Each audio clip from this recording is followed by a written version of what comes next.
Hello everyone, this is General Hand Grenade. Welcome to my war room in Prince George, British Columbia. Today is another video in our installment in the series V-3 Chronicles. This is a series that I'm doing with my friend Morten from Denmark. He was the lead designer on version 3 of Global War 1936 to 1945.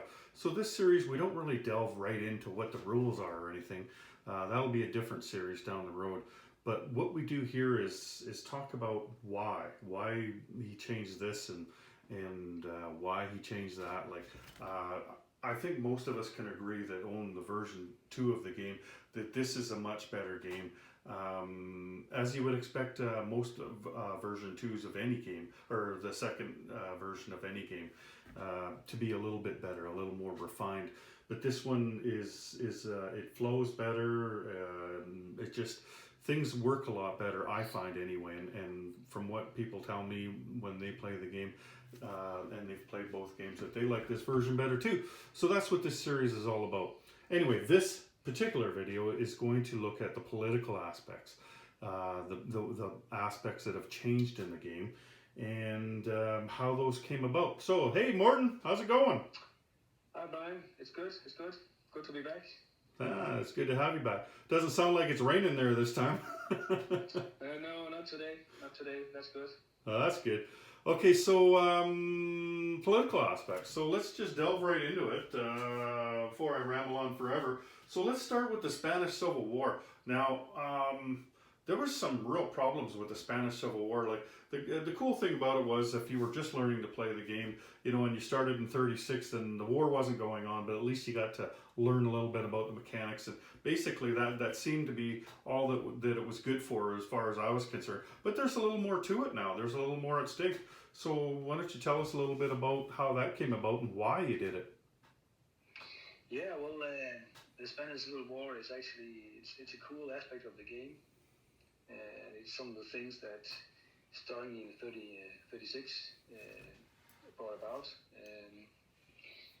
So the big problem with Spain was that the factions aligned to Russia and Germany respectively. So if the Civil War wasn't concluded when Russia and Germany went to war, the factions aligned.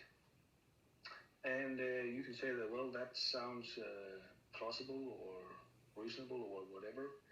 But what we found out was that the Axis powers would actually just use the Civil War to just lend-lease like crazy.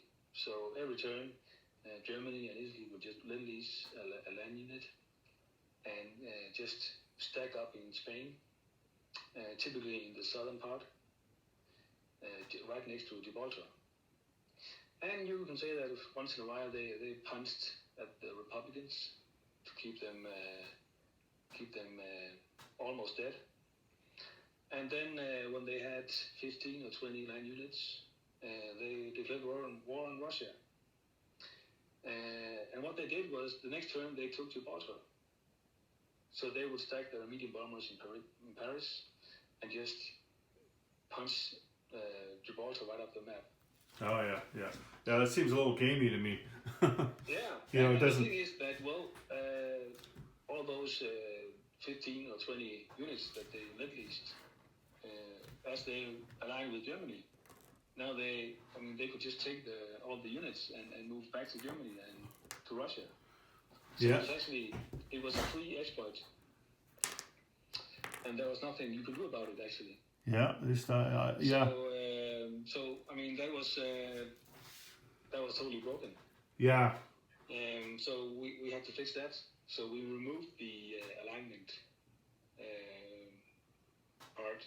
So the factions they never align as long as the Civil War is ongoing. Yeah. It takes some special conditions for them to actually align, like taking London out, or both the Suez and Suez Canal and Gibraltar. There's a few ways they can, but it's not something that's going to happen during the Civil War, that's for sure. And another thing we wanted to address was that sometimes people waited and then they took care of Spain in 1942 or 43 or even later. So we wanted to address, the Civil War is something that should be ongoing in the early phases of the game. So we added the concept of a bonus. Oh yeah. You would get an infantry bonus for winning. And the cool thing about that was that, if you win early in the game, you get a lot of free infantry. Yeah. During the course of the game. Yeah. So that motivates players to actually, let's finish this off quickly if we can. Yeah, like you can see what the difference would be, in the conflict between Germany and Russia. Let's say like it's an 18-turn game approximately. And so if you get the war over within 6 or 8 turns, then that's 10 or 12 turns where that's that many infantry going in Berlin or Russia. Like that's a difference of 20 infantry or more.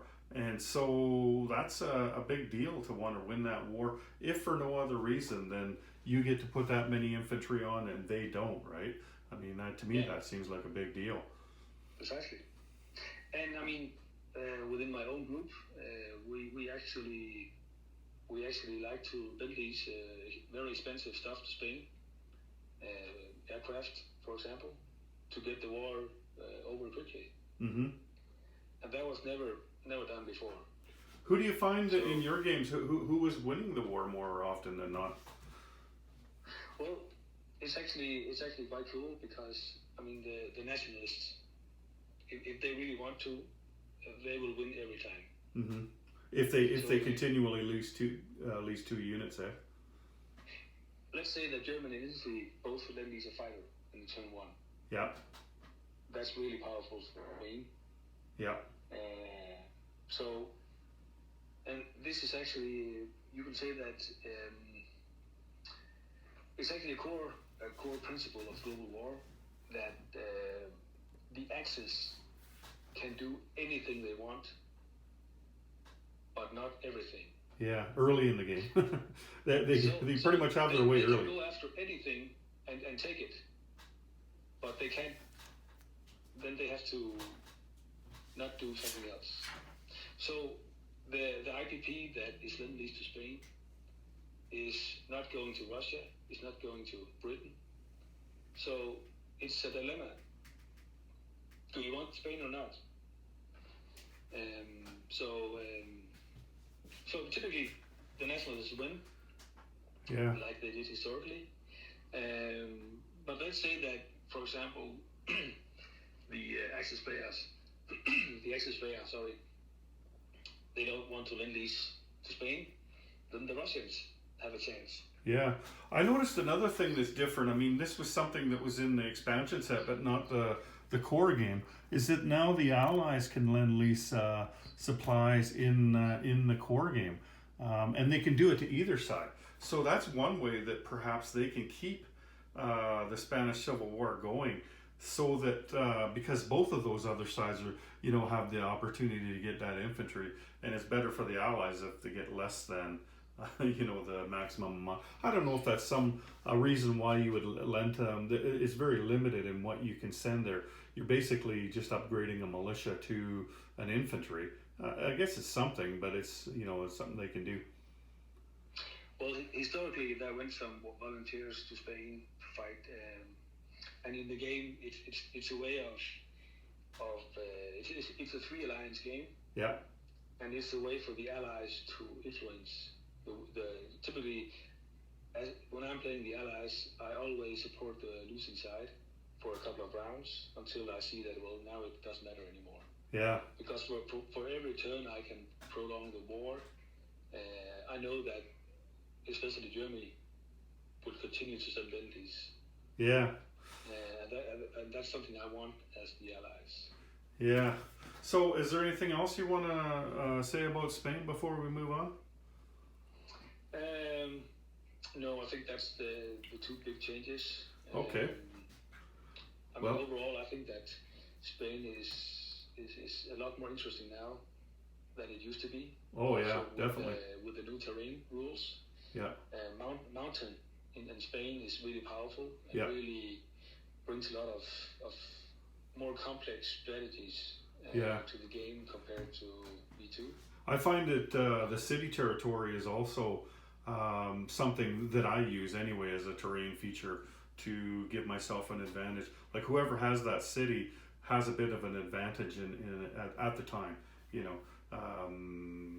Just, you know, like it's something where you can put infantry stuff in instead of instead of having to put more expensive units in for defensive anyway. So let's move on to China. And speaking of a 3 alliance game, there's big changes made in China here. Let me just show everybody here first what we're looking at. So I put the roundels on all the Chinese territories. You see the Japanese roundels up there. Those are actually China home country there, not Korea. That's why I haven't put a roundel there.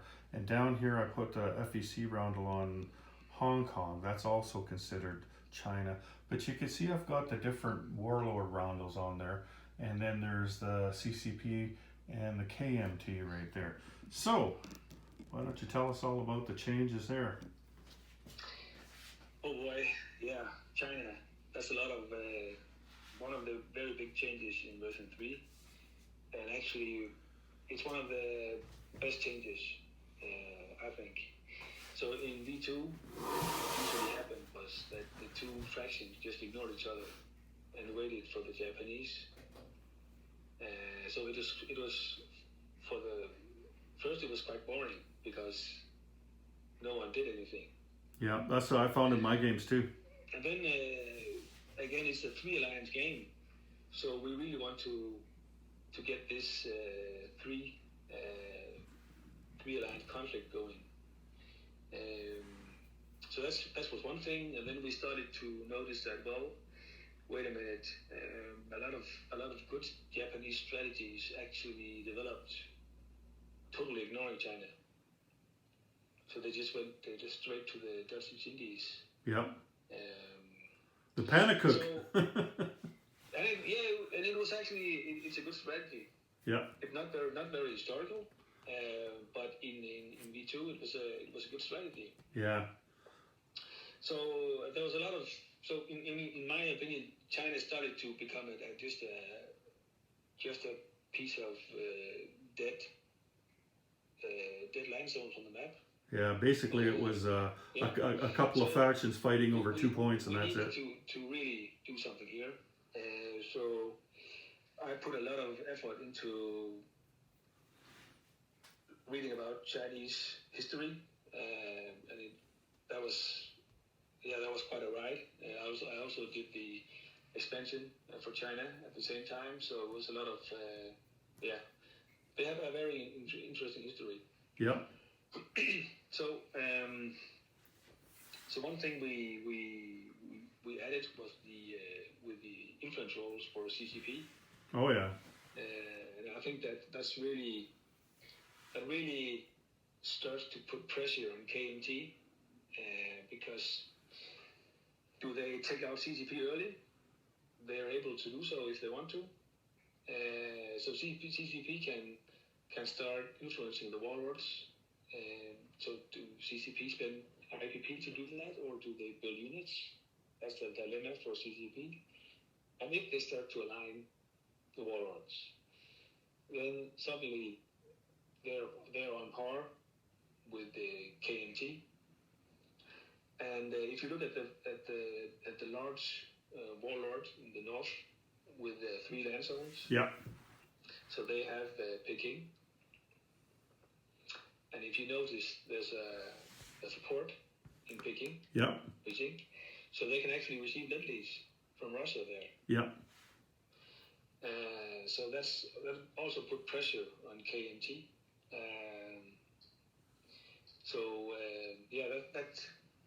That really started the internal civil war stuff in China.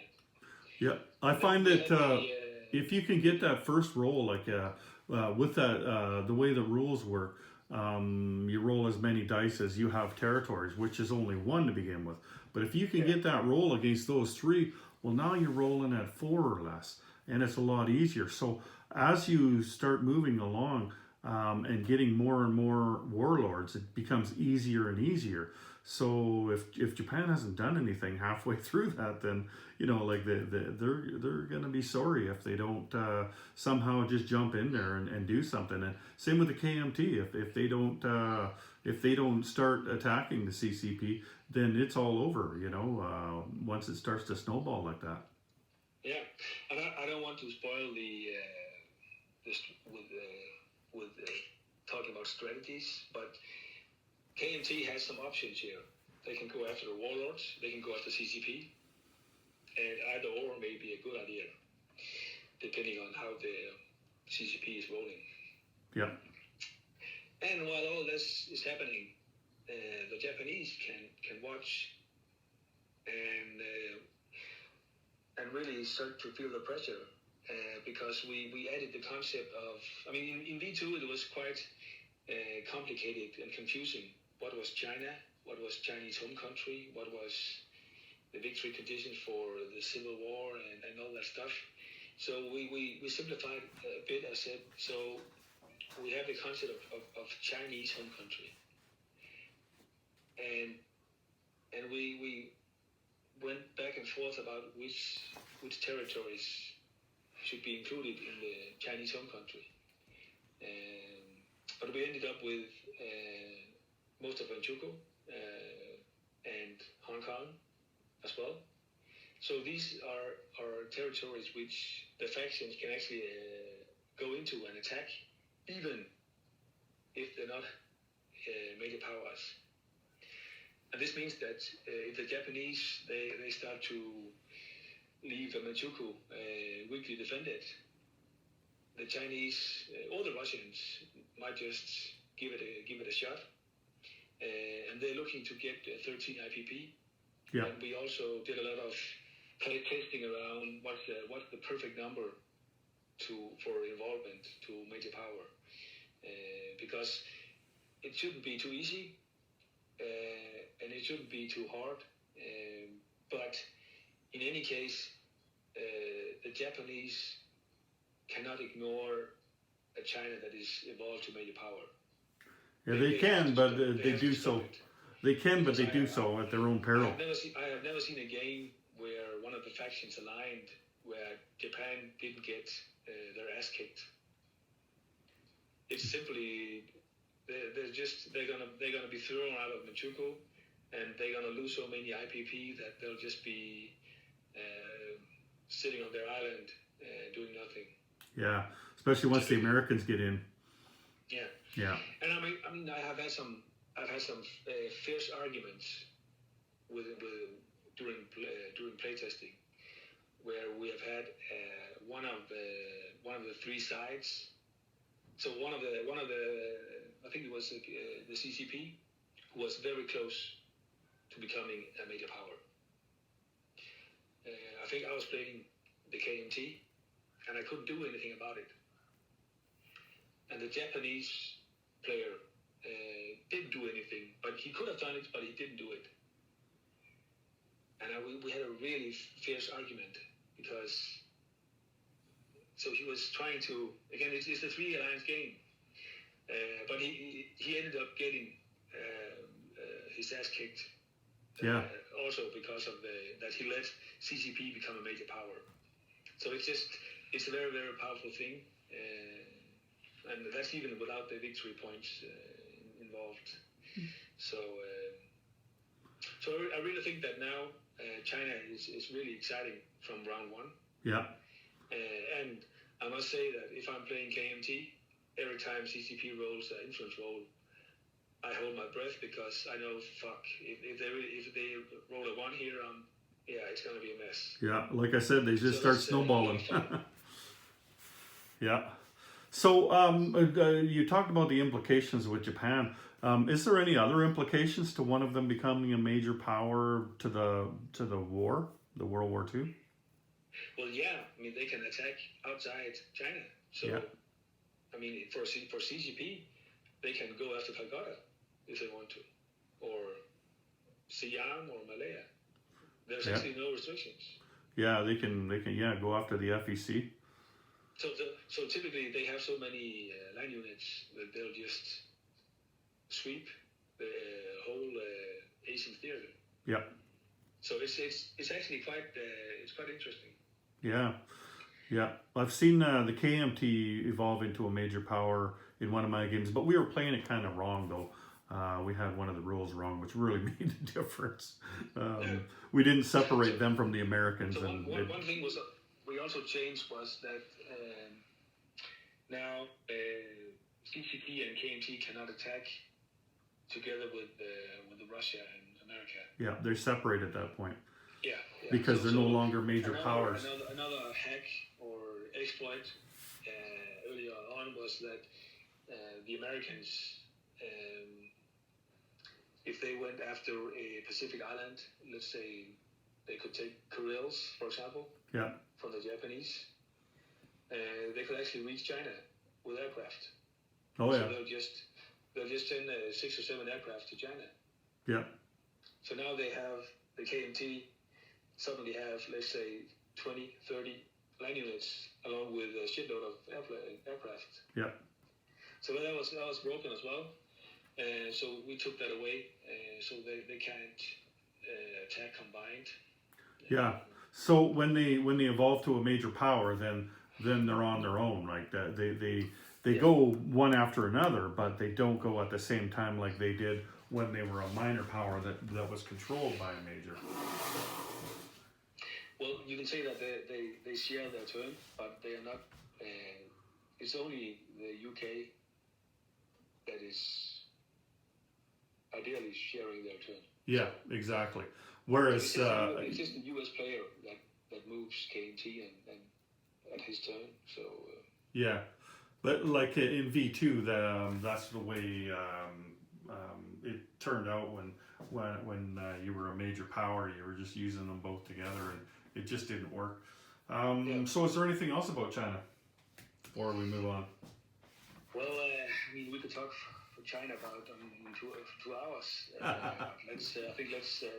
I mean, also again, the terrain rules in V3 really spice up China. Yeah. So yeah. Let's talk about the Ming Dynasty for an hour. Yeah. No, let's move on to the next topic. Okay, so the next thing is probably my favorite change in the whole game, and that is the rules that have changed regarding the Vichy. Here, let me just try to find a good spot for my camera here. There we go. So yeah, like the Vichy versus Free France has changed big time. Now, to me, it seemed like, wow, this is pretty cool. Like when I first bought the game, France, when Paris falls, actually, there's it goes to Free France and Vichy. That's really interesting. But then when you start playing it, you realize all that's happened here is that a whole bunch of dead zones have been created on the board because nobody can attack a Vichy zone on either side. And so it seemed like a half developed idea, but not anymore. I mean, now there's a civil war that goes on between the Free French and the Vichy French. So how did that all come about? Well, like you said, there was a lot of dead zones on the map, and I mean, no one likes dead zones. And there was a lot of conflict going in France. So we came up with the idea of let's have a French internal conflict. Mm-hmm. And it actually also there was a lot of things that was tested here around the Free French, because in V2, one of the things that you typically do as Free French was you would say your capital was London. So the Free French were able to choose a capital anywhere in an allied land zone. So they typically chose London. Yeah. So for every turn for the rest of the game, the US would lend these 1 infantry to Free French, put them in London. So London was off limits to Germany because there was just a bunch of French infantry. So now UK could just let's clean out London because the French are protecting it. Yeah. So that was broken. So a lot of things had to be fixed for the French part of the game, and with the so for example, also we did a lot of testing with how can we support the free French with lend-lease typically. Yeah. So we had a lot of testing going on with where can you receive lend-lease and where can you place your capital. So we ended up with we tested a lot of games where you could receive lend-lease in all nations or in all free French land zones. But that was too powerful because then you would just drop in units all over Africa. Mm-hmm. So the current rule is that the free French have to choose a capital in one of the land zones, and in that capital they can receive lend-lease. Yeah. But you follow, just to be clear, you follow the regular lend-lease rules though. So basically, the free French are the only ones that are able to attack Vichy without making Vichy align Germany. Right. Align to Germany. So now the free French player in V2 they were just a horrible nation because it was just no one cared. Yeah. But now, as they're able to steal Vichy territories, they suddenly have a lot to do, and they also want to punch whatever fleet goes to the Vichy after the Vichy rolls. Yeah. So that was one part where we wanted to really let's spice things up, and if you look from the Vichy side, well now Vichy is a playable nation. Yeah. They're played by the German player. So Germany, they want to keep Vichy alive. So they typically send lend-lease or want to send lend-lease to Vichy. And Vichy then has to, how do we get the lend-lease from southern France to Africa? And they also get recoupment roles, of course. So now, it's something, if Germany ignores Vichy, they will get punched in the face. So it's a lot of new ways of creating conflict. Yeah. And we also added the Abyssinian conflict Right. into the mix, where we noticed in V2 that well typically no one cared about the Abyssinia. Yeah. So to really bring that more into the game, we made so that well if France supports Abyssinia and they win the conflict, they can make sure that they don't turn Vichy. Right. If France falls. Right. So France are really motivated to win in Abyssinia. Yeah. So they are motivated to send lend-lease and persuade the other players to send lend-lease if possible. Yeah. But of course, if they send units to Abyssinia, they can't reinforce France. Right. So again, it's a dilemma. Yeah. So do you want to make sure that you have a strong Free French army with some land zones? Well, then you can win in Abyssinia. Right. Or do you want to make France as powerful as possible to really take as many German units off the board when they come and attack you? Yeah. So again, these are the dilemmas we wanted to create in the game. More options, more of the dilemmas. So that's some of the stuff that we went through with the French changes. Yeah, I think it's just such an improvement. There's actually something to do on the French turn now. It's more interesting, right? It's tough to take a situation like that and to make it into from the historical sense to a game sense. Like you do have to kind of fudge things a little bit, because it was really complicated what happened in France when the Blitz happened. But I think that you've done a pretty good job of simulating it. Like you can imagine, I mean, here we are just rolling dice to see which colony goes Vichy and which one goes Free French, right? But really, I mean, in actual sense, Like this one here, French Sudan. I mean, these people that lived in French Sudan, what was their relationship to the French? You know, like did they were they happy about being under French rule? So by rolling the dice at random here, you found a way to kind of simulate that. Like it could go one way or it could go the other way, and every game is going to go a little bit different. And so I really like that. I think it's well done. And we'll see what you do in version 4. See if you come up with even more improvements, right? Well, I mean, and one last thing that is actually quite important is actually that now when you roll for the Vichy for the French Navy.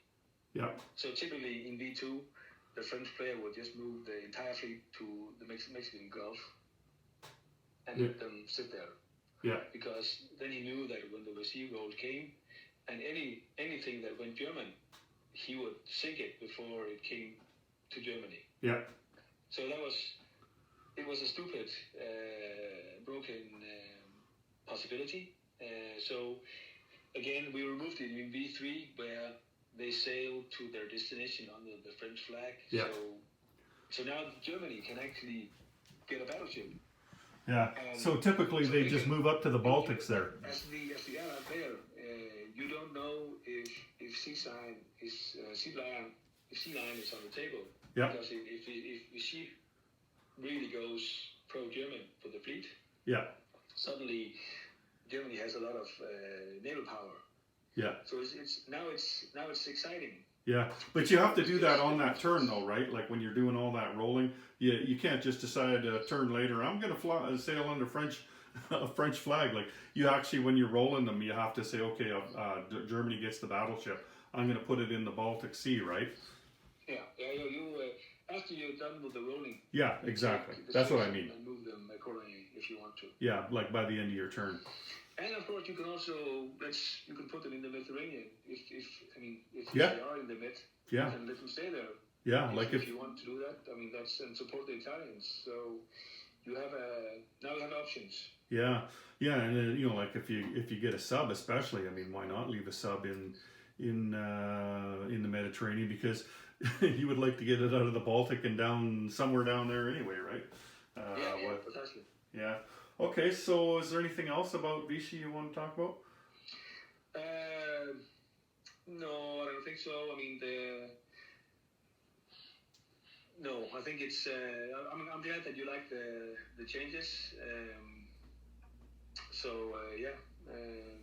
Okay. Covers most of it. So let's move on to the declaration of war. That was another huge improvement. I can't tell you how frustrating it was when you're playing a game. Like it went one of two ways. Either the Axis won, and it was obvious they were going to win like 2-3 turns ahead of time, unless it was an incredibly close game, or the Axis were obviously going to lose with 2 or 3 turns left, and then there was nothing. I mean, you might as well not even play the rest of the game, because the territories that were up for grabs were all between Russia and the Allies, and they couldn't attack each other until either Berlin or Tokyo fell. And so it was really, really frustrating. Like this is supposed to be a 3-turn game, and you got your hands tied. And sure, that happened in the war, but this isn't a recreation of the war. It's a simulation and a chance for you to refight it in the way that you would do if you were Stalin or you were Hitler or you were whoever, right? And so we've changed the declarations of war so that Russia and the Allies could have declarations of war a lot easier. And there's still some conditions that you have to follow, but at least now you can do it. So why don't you talk about that a bit? Yeah, precisely. So the issue primarily was that in V2, Russia could just steamroll all over the world without any consequences. So we came up with the idea of, let's say that they have a sphere of influence.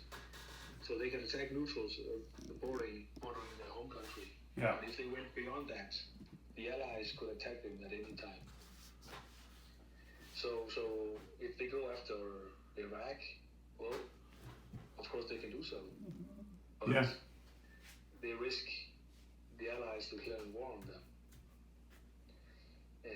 So now Russia has to really think about how far they want to pursue the ritual points, because they open up the possibility of an Allied declaration of war.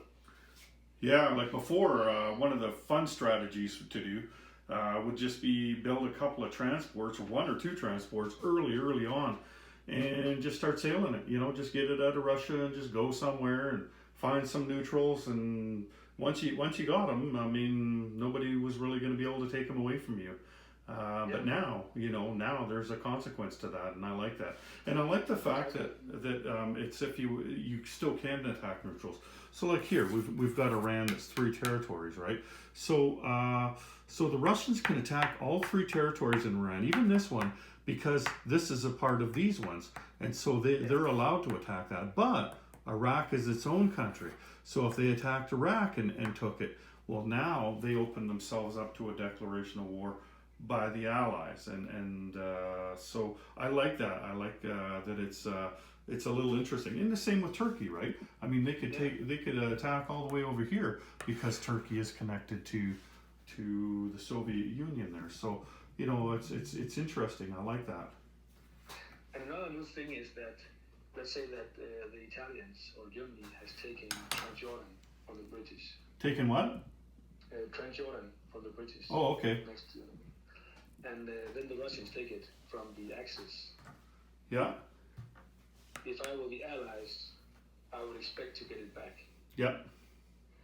But the Russian player can just say, well, fuck you, I'm keeping it. And in V2, there was nothing you can do about it. Yeah. But now, if as it is originally announced, if Russia doesn't give it back, he risks a declaration of war. Yeah. So it's also, again, it's a way of creating conflict around the board. So we want players to hate each other more when they play. Yeah, I like that aspect of it. There were too much allied commentary hugging. Yeah. Let's hate the Axis player. Yeah. But really, it is a 3 alliance game. So we try to really polish these aspects. Yeah. But it's quite difficult, because if you start to tweak the diplomatic relationships, you have to do a lot of testing. Yeah. Because you don't want to break anything. Yeah. So it is a fine line, and you can say, well, is it perfect? And I would say, of course not. But we are moving in a direction of more dilemmas, more balance, more polish, a better game. Yeah, what I find interesting too, like in that Transjordan example, is that Russia could keep that, and maybe the Allies are just not in a position to declare war on Russia. They've got their hands full with the Axis. But then the Americans enter, or something happens to change the dynamic, and the Allies are in a better position. So now Russia gives it back, and now they can't declare war on them. Like you can give it back later. You don't have to give it back right away. So you could sit there with it for 3-4 turns, collect $3-4, and then give it back, right? Just so they can't declare war on you a bit later. So that's kind of fun. It makes the game more fun when there's that interaction between the players. It's not just a bunch of pieces on the board anymore. It's me against Morton, and remember that time you did that thing to me, Well, it's payback time.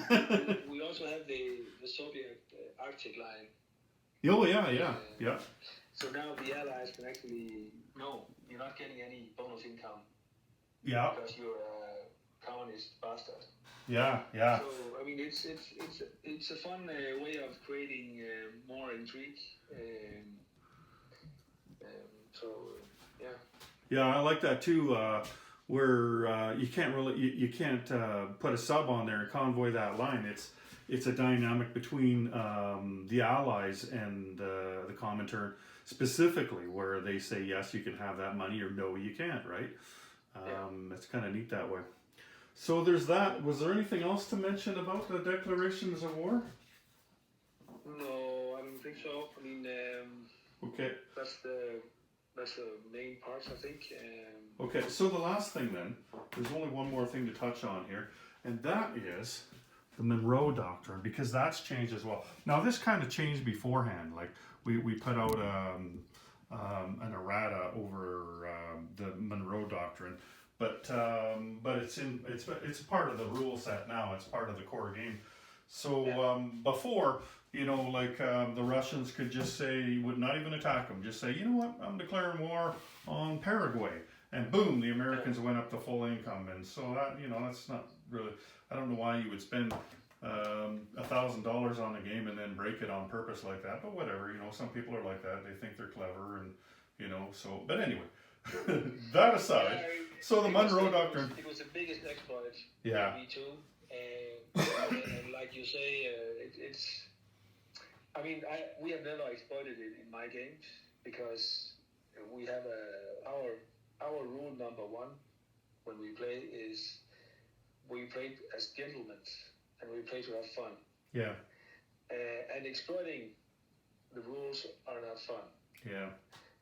But we have to address these exploits. Yeah. When we continuously improve the game.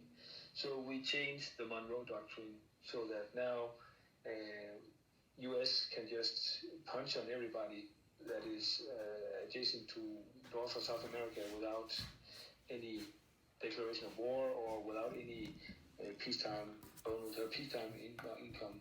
Yeah, so like even if they're just in a sea zone next to America, you can move American ships down there in the Pacific or the Atlantic and go after them. The thing is that the U.S. is very limited in their ability to do stuff until they're quite high in income. Yeah. But even if they're at income level 8, they can still move their ships and attack if it is a part of the Monroe Doctrine. Yes. And of course, the land zones, that almost goes without saying. So, like, even if Germany was to align this with that role that they get for Argentina, well, America can come down here and take it back without declaring war on Germany. Yeah, precisely. Yeah. So that's really neat, because that's probably more like what would have happened anyway. If the Americans really didn't want to join World War II, and they weren't even close to doing it, if it was 1937 or something, but they were never going to put up with somebody doing anything in North and South America. They were going to stop them, but that doesn't mean that they were going to send troops to Berlin or to Tokyo, right? They just were going to defend North America. And so this is a better representation of that anyway. It doesn't just fix something, it's a better representation of the historical aspect of it. Precisely. And it is always a balance between historical accuracy, a fun game, and a balanced gameplay. So it's always a fine line, and sometimes you go a bit to the left, a bit to the right, but you try to go in the right direction. And I think that the loophole is with Monroe is basically that I think is a good fix. Yeah. And like it's not like you just made a rule saying you're not allowed to go to North America or South America. You've said, okay, yeah, you can do that, but there's a consequence to it. So again, it's all about dilemmas, and you've talked about that before in this series. Creating dilemmas. You could do that, but this is what's going to happen, right? I mean, and it actually also designing a game. I mean, I look at a lot of other games about World War II to see what other people are doing and get inspiration, and more or less, I'm interested in games of the area, and a lot of games, they have a very, very you can't do this, you can't do that, that's not allowed, stuff like that, because they want to keep it within historical boundaries. Yeah. So that's a design decision to make when you create the game. Yeah. And so with the global war, we try to be more open. Mm-hmm. So yeah, you can do it, but sometimes it comes with a penalty. Yeah.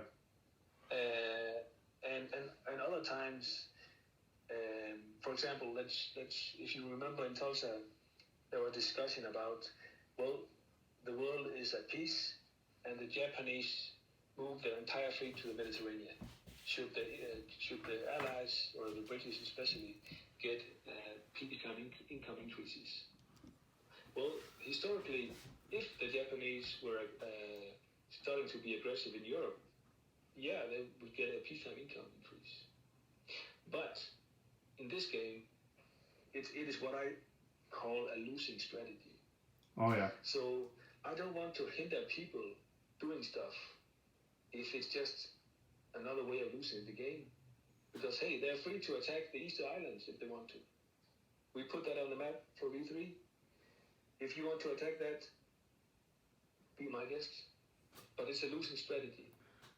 So we try not to keep this, you're not allowed to do this, that. Yeah. We try to keep the game as open as possible, and then introduce penalties when needed. Yeah. What I like about now the US, they get a peacetime income decrease if some of the allies declare war on neutral. Oh yeah. So that was necessary, but we don't say, well, the allies are not allowed to declare war on democratic nations, whatever. Yeah. Yeah, and I like that. I like the fact that we're allowed to do those things because, if all we were going to do was just follow history in this game, well, I can tell you how that finishes. The Russians occupy Berlin, and then the Americans drop 2 big ass bombs on Tokyo, or not on Tokyo, but Nagasaki and Hiroshima. And thanks for coming over, but guys, you can go home now.